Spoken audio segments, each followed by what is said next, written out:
couple delays, a lot of cars crashing today, pretty wild. Mostly the new guys. It's a tricky, crazy course, and Long Beach brings out a lot of gnarly driving for better or for worse. Just people pushing it. That's why I always say Long Beach and Irwin, they're the wild card events. You have a new face on the podium almost every time, and you also get a lot of people at the wall every time on those two events that bookend our season. So we're feeling good, the car's feeling great. It's actually a little quick, so we're gonna take a little bit of speed out of it right now, making an adjustment to it. Don't look at it. The car's doing awesome, so we're just getting through practice, trying to feel real good about it.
Getting banged up left and right.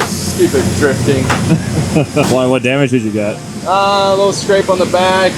Robbins hit me over there. I think it was Robbins. Smoked me in turn one. I went across the back bumper of Stookie in first transition. Oh yeah. Oh no, not the dismal bumper. Yeah, I know. It was like part of the game, you know. They get beat up. Nah, the car's ripping.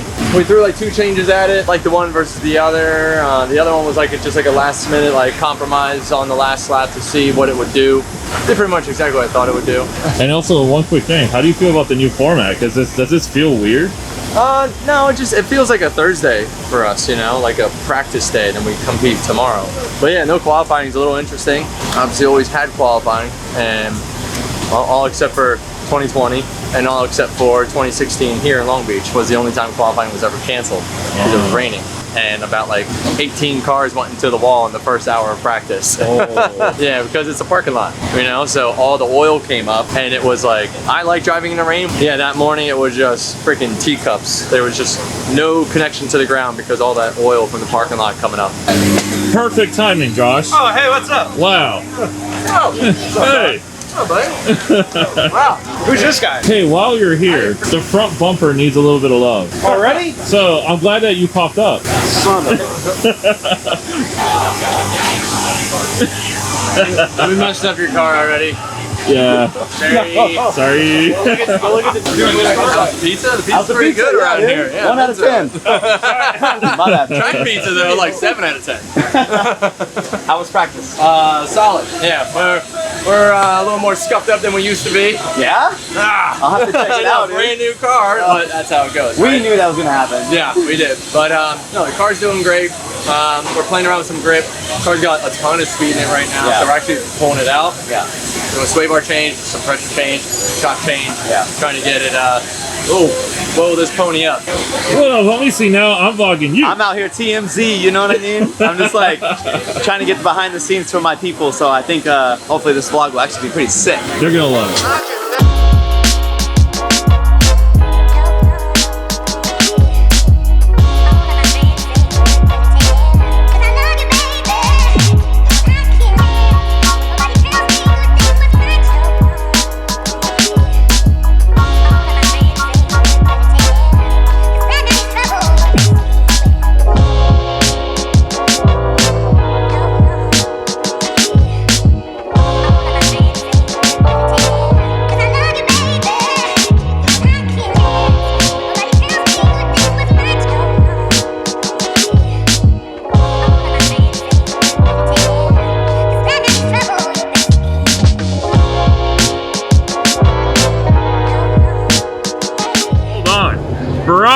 You already knew where I was going. Look at course I you. did. You It's look amazing. great. Wow. You know, rewind like 3 weeks ago.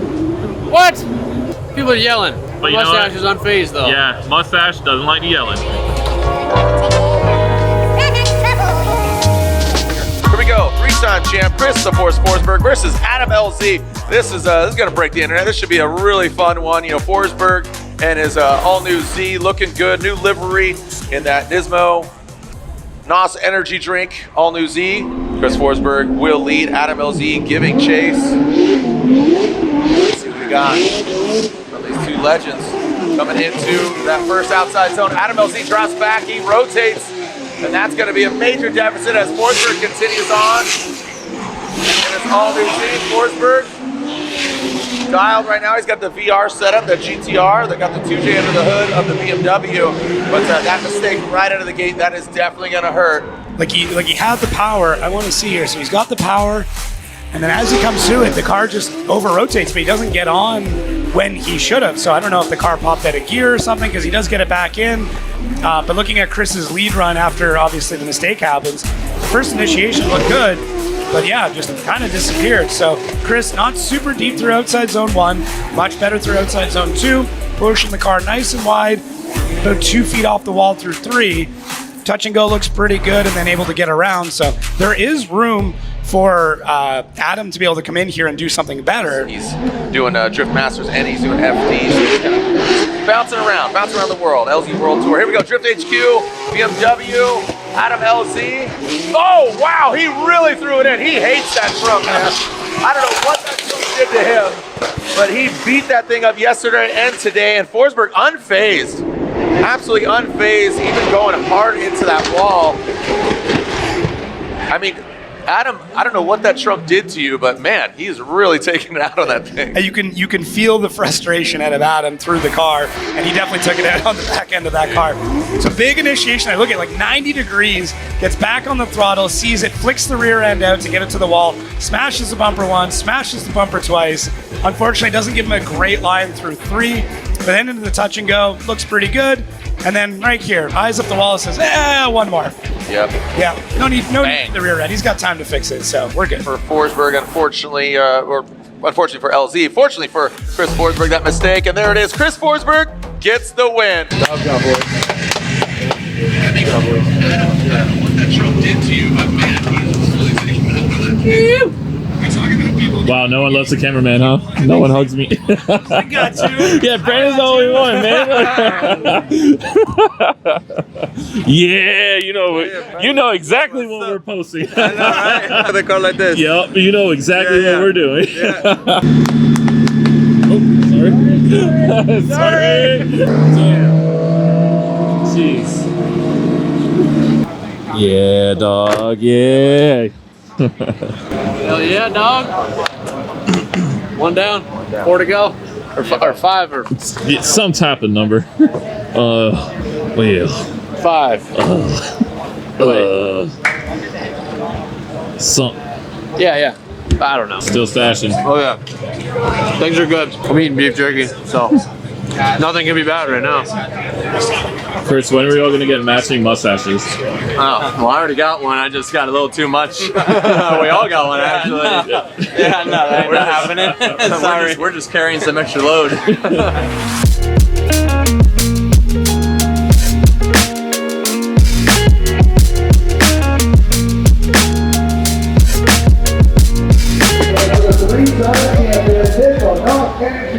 All new, release of the Akiki River, Chris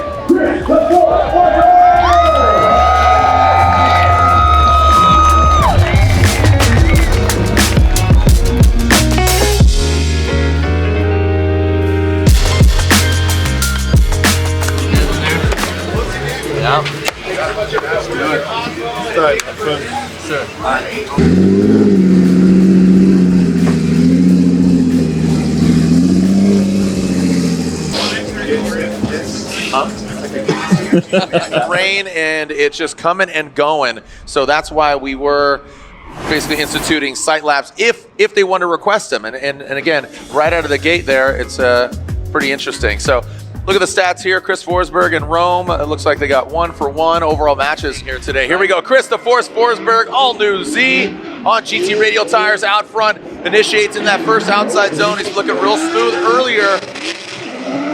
Doesn't get all the way out there. Rome sharpens here. He dives in on the inside. He's taking a shallower line. Chris Forsberg trying to work into that third outside zone. Again, just coming up a little bit short on those outside zones, but now really good angle from him. And you saw that going from outside zone 1 into outside zone 2. Yeah, it was interesting. Just the sound from Chris's car almost seemed a little bit off. So to get through there, you can see Chris hesitant through 1, has to push out late, but kind of slow in transition. Misses most of 2, so Rome's got to take an inside line. Chris really having to force the car to even get out to 3, having to wheel it around, and then, I mean, it was tough. It was definitely tough for Rome. I don't know Chris's engine well enough to say that's exactly how it should be driving, but it did sound off to me. There was something that didn't seem quite right.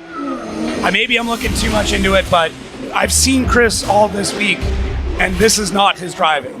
He was touching the walls all through practice. Something seems up. All right, well, you know, obviously one of the best in the biz, 3-time champion. Let's see what happens here. The second half of this battle, we got RCP and Chris Forsberg. What a wacky event here, but it is Formula Drift. You never know what you're gonna get. RCP Garagistic BMW, Chris Forsberg tip to tail on initiation. Coming that first outside zone, there goes Rome. Chris Forsberg trying to apply that pressure. And look at how close in proximity. Rome using all of that outside zone 3. Now in that final outside zone, Chris always does this really, really well. And that looked precision. He kept it off the car. And that's, you know, both him and Odie just has had such a great attitude of progressing on and on. So here we go. What do we got here? Rome looking, I mean, Rome's lead run, I will say, was better than Chris's. He fills all the zones. Now Chris, able to get in there. I mean, his ability to ride in the pocket, be able to transition through the smoke is phenomenal. And the way he gets the nose end of the car in to dive into Rome, but then able to hold it and swing the back end around so it doesn't look out of place is great. It's such an expert move that we saw to Chris Forsberg there on the chase. But Rome in the lead, I mean, he filled all the zones. He was quick. He was smooth. This is, I mean, this is the same Rome, but this seems like the edge has been honed. Yeah, very refined. He's, you know, it's like not just this, you know, kind of, look at this, and Rome Charpentier gets the win. Rome Charpentier gets the win over Chris the Force Forsberg. And there you go, that's what we're talking about, that refinement for RCP. Also, Jacob, you know, we talk about our new battle seating brackets what it is. to Atlanta because Lesson learned. They offer a site lot based on the round, not based on season points. based on here. Yeah, based on It's raining now. I was actually looking forward to it. We've gone to the finals every time we're in competition as the rain comes. And so we're running against Rome, and there was this weird little sprinkle that happened earlier. I went into turn 1. The car kind of hit this weird little wet spot, and it over-rotated the car. I tried to drive through it. It basically threw me off my entire lap. The rest of the course is full dry. Missed the outer 2, missed outer 3, just because I lost all my momentum in outer 1. Huge freaking bummer, because it wasn't even like patchy yet. There was like this one little spot in turn 1. I knew we were at a disadvantage, and High Cotter came over the radio and was like, you got to put it on him. And we did. We threw down a hell of a chase run. Honestly, I thought we were going to get it one more time because my lead run wasn't great, but neither was Rome's chase. And so I thought it was, you know, a little bit to do with my lead. I understand that. But my chase was like right on with him. So I thought we were going to get it one more time because of it, but, you know, it just rolled the show on. So we got knocked out. Didn't get a chance to get the full rain drive, so it would have been good. I think we would have landed on the podium. The car was great. The car was awesome. We have a great rain setup, and we're feeling awesome. Otherwise, it was just like one weird little, you know, when you watch the video, you see the car kind of do this weird little over rotation. Right when I got onto the power, it almost stalled me out. Caught the car, didn't spin, but it basically like just slowed up my whole run, and then I overcompensated for the rest of the course, thinking there might be a wet patch later. It was full dry, so I didn't ever make it out to the zone. So super bummer, but on to Atlanta.